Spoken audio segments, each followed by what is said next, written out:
Are you feeling unfulfilled or stuck in life? Do you think you could be doing a lot more with your life? Do you ever wish you could pursue your dreams in a snap of a finger? Hello everyone, and welcome to another brand new episode on my channel, Wonder Boho Book Club. Today I'll be discussing the book, The Success Principles, How to Get from Where You Are to Where You Want to Be, written by Jack Canfield. Jack Canfield is an award-winning speaker and an internationally recognized leader in personal development and peak performance strategies.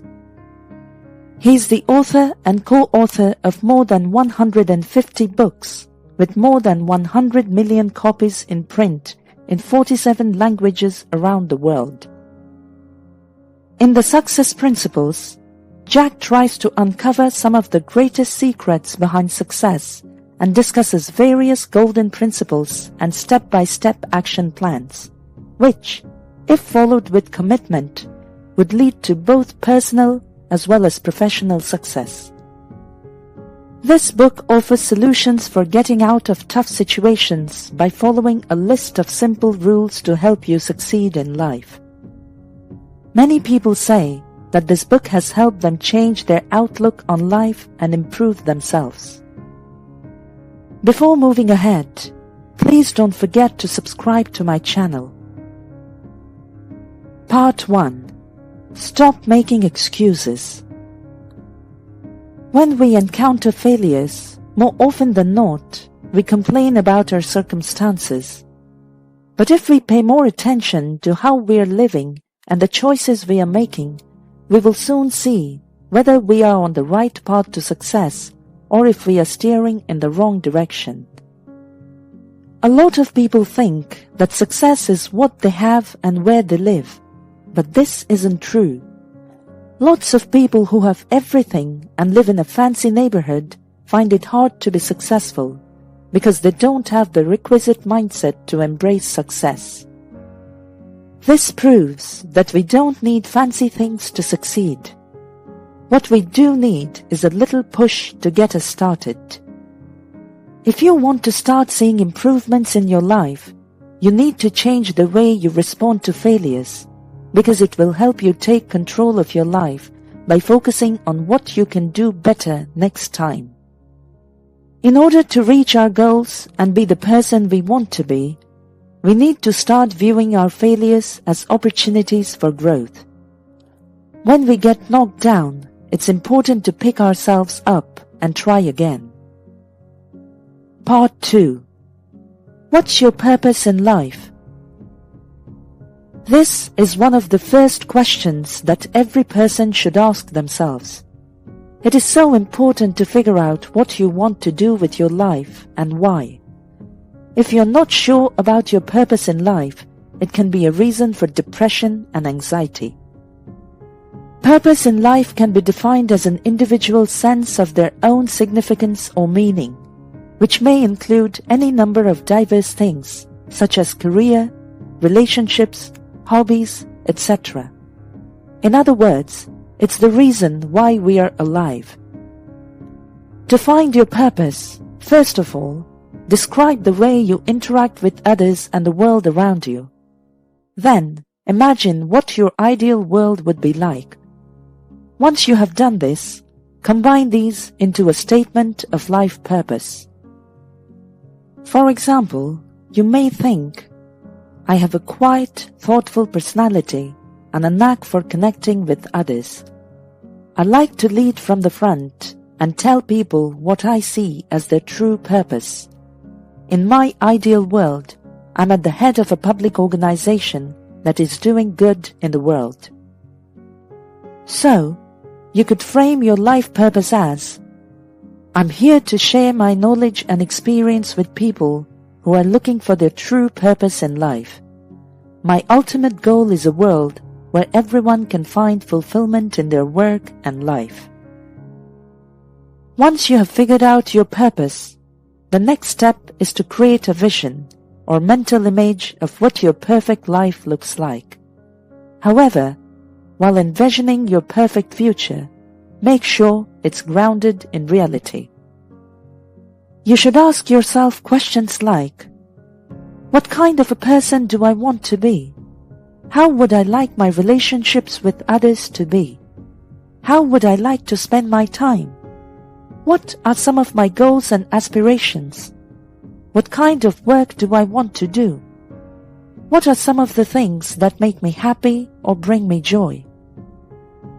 For example, your vision could be like, the perfect future for me is one where I'm not running around all day trying to make sure that my kids are fed and that my house is clean.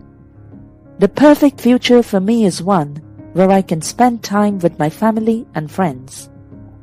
My perfect job would be in a field where I can use my creativity and have time to think about what I want to do. Once you have a clear idea of your end vision, break it down into more manageable goals that are both ambitious and specific. What are you looking to achieve, and how much time do you want to set aside for making it happen? If you have a clear goal in mind for everything, both the big things and even the little things, it's easier to measure success, adjust to present realities, and make progress. Part 3. Use affirmations and visualization to achieve your dream. In order to push yourself past your current limits and achieve your dream, you should use affirmations and visualization. Affirmation is a very powerful tool in the self-help industry. It has been around for centuries, and it is still being used today to help people achieve their goals and perform better. Affirmations are positive statements you say to yourself that are aimed at changing your belief system. They can be used to manifest your dreams in reality, as well as improve your self-esteem or break a bad habit.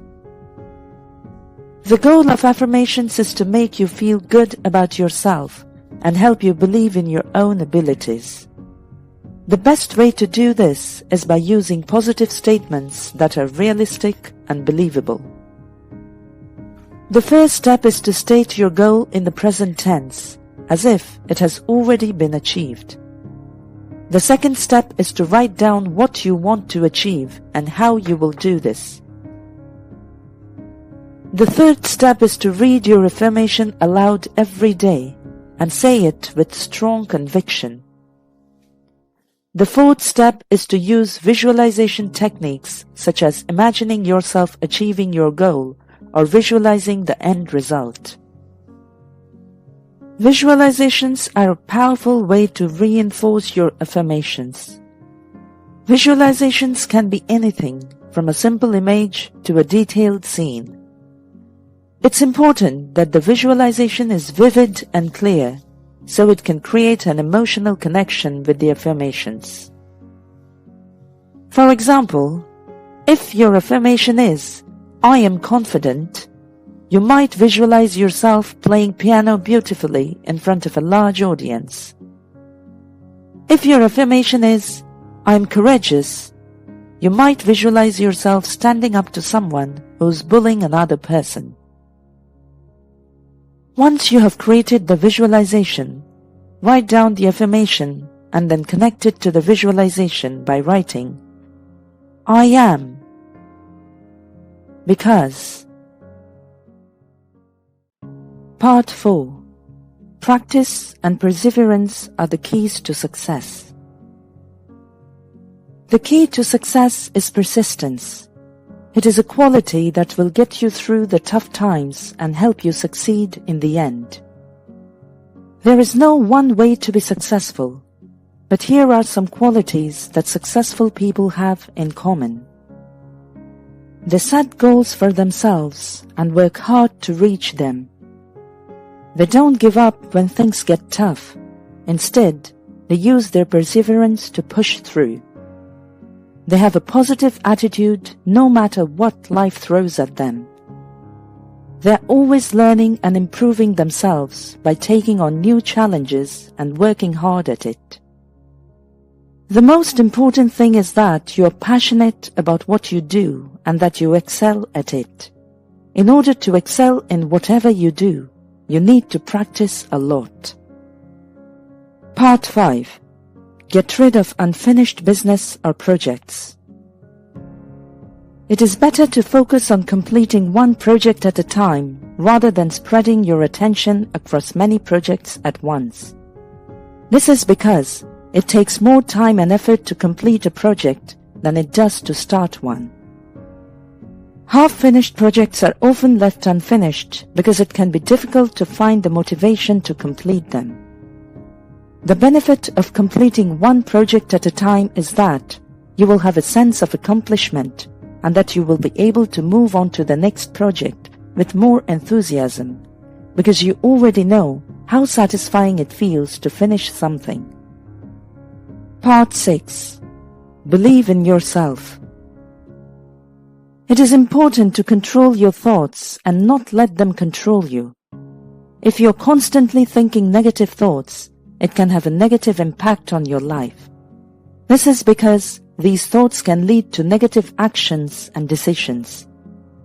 This is why it is important to stem, if not eliminate completely, your negative thoughts. This will allow you to be more positive about life and the decisions that you make. The first step is to identify the negative thoughts. Once you know them, you can challenge them and try to find the evidence that they are not true.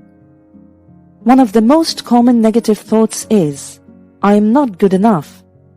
This thought is often used as a justification for not trying something new or failing at something.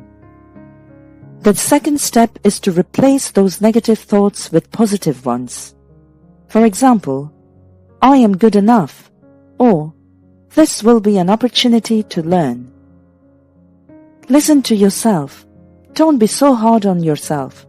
Start talking to yourself like you know your worth. Part 7. Create a support team. While you are on your way to success, it is important to have a support system. It is important to be able to share ideas and challenges with someone who understands what you are going through.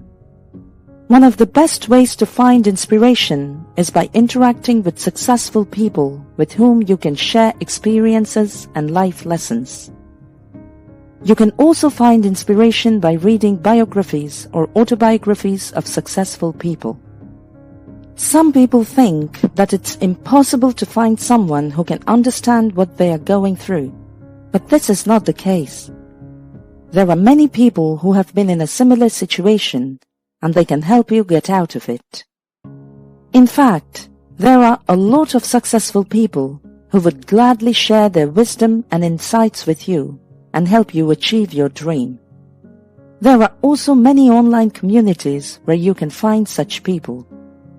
Finding a mentor could also be an effective way of finding support and guidance. Part 8. Help others and be helped in return. In order to create and foster connections with others, we must tell the truth. This is not easy because the truth can be painful and difficult to accept. We are often tempted to lie or embellish the truth. However, when we do this, we are not only lying to others, but also lying to ourselves. For example, it is important that we get feedback from people in order to improve our work. We should not lie about our work, because this will only lead to more problems down the line. Like honesty, appreciation is often undervalued in relationships. When we are in a relationship, we often focus on what we don't have in a partner. We look for the things that they can't do, rather than the things that they do well. This is not healthy, because it leads to resentment and unhappiness in the relationship. We need to start appreciating our partners for who they are and what they can bring to the table. We can show appreciation for our loved ones by doing things for them from time to time. This could be as simple as cooking dinner for them or taking care of the kids when they need to work late. Part 9. Being wealthy has nothing to do with having a lot of money. The idea of wealth is changing in our society. It is no longer just about having money, but also about having time, health, and happiness. By definition, wealth is a measure of the amount of what we have. It can be measured by how much money we have, how much land we own, or how many cars and houses we have. But it can also be measured by our knowledge and skills, our relationships with family and friends, or the number of books that we have read. Becoming wealthy in the true sense means becoming a person of substance, one who has an impact on others, who is able to give something back to society. When we help others, it has an effect on our own well-being. We have a sense of purpose that helps us feel like we are contributing something to the world. It can make us feel more confident about ourselves and our skill sets. We might also experience greater physical health and better relationships with family members or friends. Conclusion. In order to enjoy life, you need something more than just money. You need to have clear plans to realize your dreams, as well as the determination to stick to those plans, come what may. You need to be able to make the most of what happens, help others, and optimize your knowledge and align it with your values and principles. By practicing the principles of success, you will be able to achieve your personal and professional goals and live your dream life. Thank you for watching this episode. Please don't forget to subscribe. Your comments, likes, and shares are highly appreciated. See you soon in our next episode.